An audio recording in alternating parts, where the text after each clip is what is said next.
Tatay Digong. Matagal nang tulog, walang gustong pakinggan, walang gustong pag-usapan, gusto lamang nilang pabagsakin ang totoong gustong tumulong. Alam ko, gising kayong lahat, meron kayong mga oras, meron kayong mga taktang oras para pag-usapan si Tatay Digong na inyong pauwiin at dito litisin. Alam nyo walang ginawang mali. Alam nyo na meron kayong sariling utak at dignidad dahil kayo ay may sariling justice system. Hindi nyo kailangan ang Netherlands para ipakita na hindi na kaya ng Netherlands na litisin ang si Tatay Digong. Eto ba ang susunod natin? Si BP Sara na gusto niyong i-impeach. Pagbabotohan niyo na, papakulong niyo na. Sa tingin niyo, mapapakulong niyo ang taong handang tumulong, nagpapakita sa taong bayan, kahit alam na marami nang bumabatikos ay tuloy-tuloy pa rin siya sa pagtulong. Wala siyang pinipiling kulay, nagtutulungan. Ngayon, kung sakali man lang naririnig nyo kami, sana mapag-isipan nyo na ibasura ang pag-impeach kay BP Sara dahil ang taong bayan ay nagsasayang na ng pera sa inyo. Ipapa-impeach yung tao, another gastos para sa mga kumakayod, gumagapang, nagpapakamatay para magtrabaho. May mapalaman lang sa mga pag-uusapan nyo. Tama! Kaya, huwag nyo nang subukan ipa-impeach. Pagkos, mas gusto naming makita na ang pumasok sa Korte Suprema, ang mga dapat nyong litisin. Gusto nyo isa-isahin ko? Unahin natin yung dapat na nandito ngayon sa Korte Suprema, nililitis at dapat nakulong na, binababa na. Oy, hello Recto, musta ka? Isusunod kita, may isusunod pa ako sa'yo. Ang taong pakatapang, nasa likod lang naman ng container nakatayo. Musta ka dyan, Big Bayot? John Big Bayot! John Big Bayot! John Big Bayot! John Big Bayot! At ang pinakahuling tarantado na dapat na nakakulong, pinababa, pinalayas. Alam mo kung saan ka dapat pinalayas ka? Sa Malacanang. Kilala mo kung sino ka. Ang daming nagbabaan ng presyo, kaso isa-isahin ko na. At iba pang mga droga na dapat hindi na dito sa Pilipinas at pinaglaban ni Tatay Digong. Lubog ka nga! Ikaw dapat ang litisin, hindi ang BP Sara. May nagtatanong, sino daw si Lubog pa nga? Marcos! Buhay ka ba ba? Isa pa, hindi ka nakarap sa camera ko! Hoy, dito ako narinig! Sino ulit? Yung Lubog pa nga! Gusto ko marinig nyo lahat! Marcos! Marcos, musta ang pagiging lubogang pa nga? Tumutulo na nga sipon mo sa ibang bansa, pati ba naman dito, papatuloyin mo pa?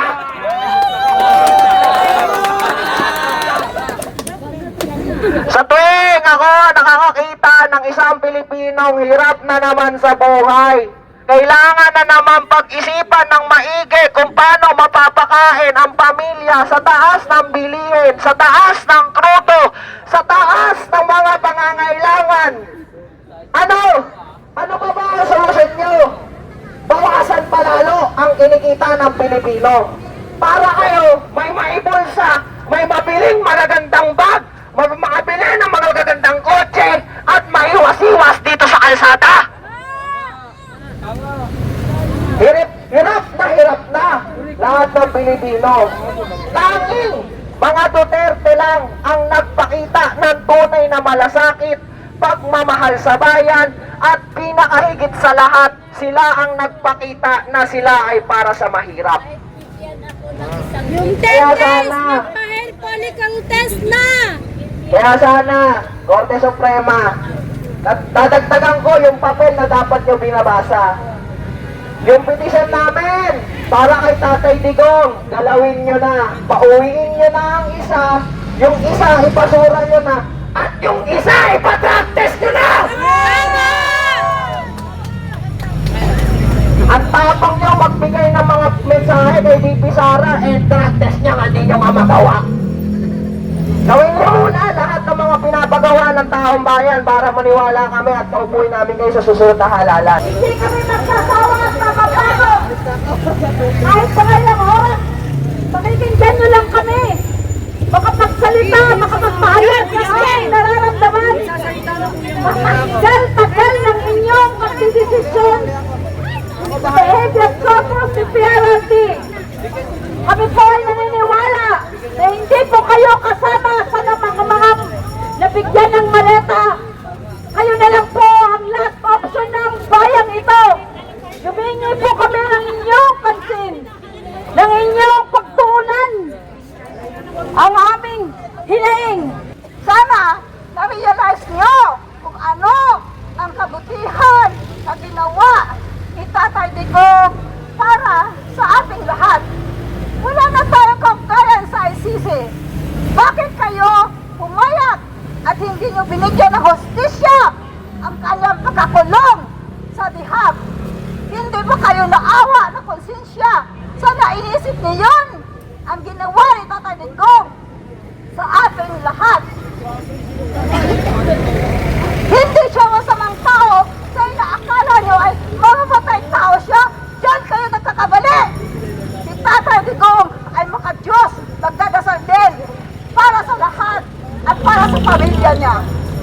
Kung mangyari kay Tatay Digong at hindi pa naibalik dito sa Pilipinas na mahigit na isang taon, maniniwala kayo sa akin o hindi?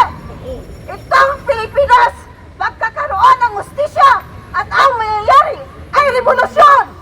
Yun ang dapat dahil ayon sa mga European na kanatilo ko sa iba-ibang bansa, the only solution in the Philippines is to have a revolution.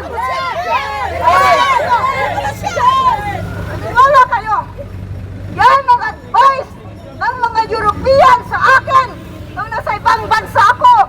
Naikot ko na lahat ang European at nakakausap ko na rin ang ibang mga tao doon. Lalo na nga nagtatrabaho sa oil company. Hindi kami bobo dito. Maawa kayo kay Tatay Digong.